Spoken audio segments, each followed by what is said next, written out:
కూతురుకు ఉరేశాడు, మరో కూతురుకు ఉరేశాడు. వాళ్ళందరినీ ఆ రకంగా చనిపోయిన నిర్ధారించుకున్న తర్వాత ఆయన ఆత్మహత్య చేసుకున్నాడు.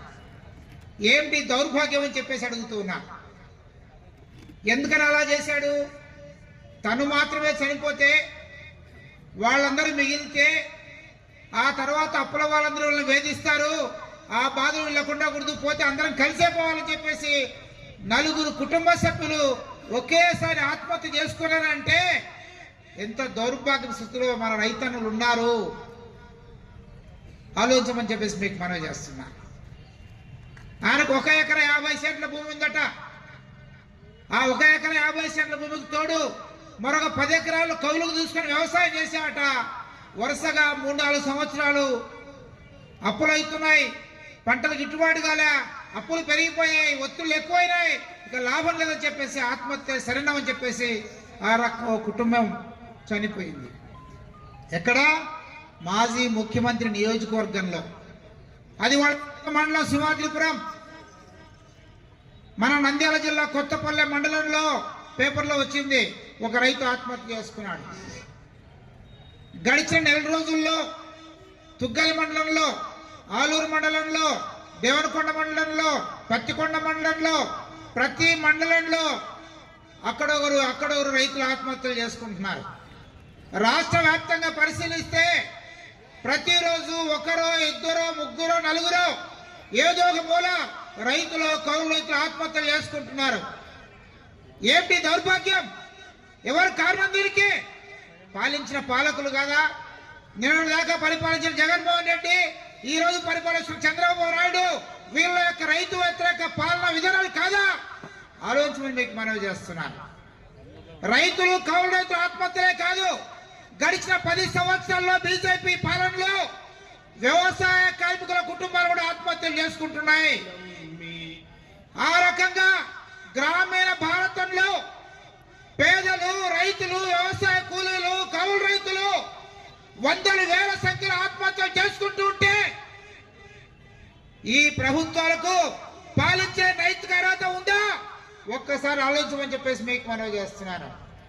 అందుకే సిపిఎం పార్టీగా ఈరోజు దేశవ్యాప్తంగా రైతాంగం ఢిల్లీలో లేదా ఉత్తరప్రదేశ్లో, మహారాష్ట్రలో, రాజస్థాన్లో రైతాంగం చేస్తున్న పోరాటాలకు సిపిఎం పార్టీ సంపూర్ణంగా సంఘీభావం ప్రకటిస్తూ ఉంది.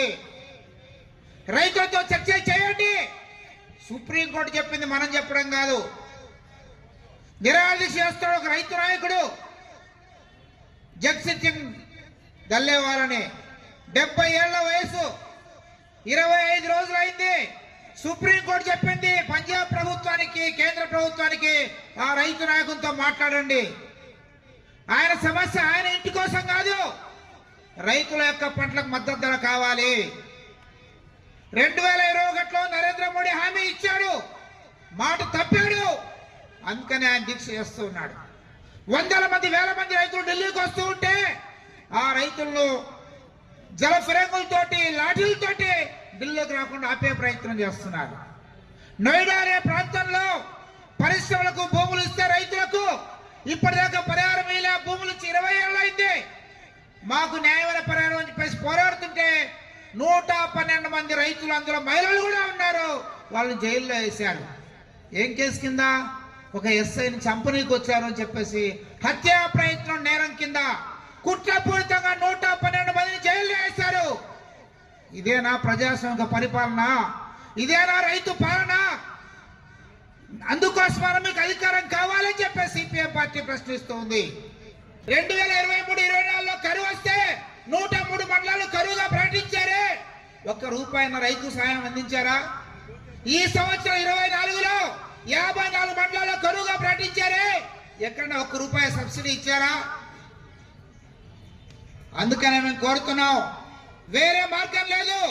ఎర్ర జెండా ద్వారా ఈ ప్రభుత్వాలకు వ్యతిరేకంగా పోరాడాలి, మన హక్కు మనం సాధించుకోవాలి.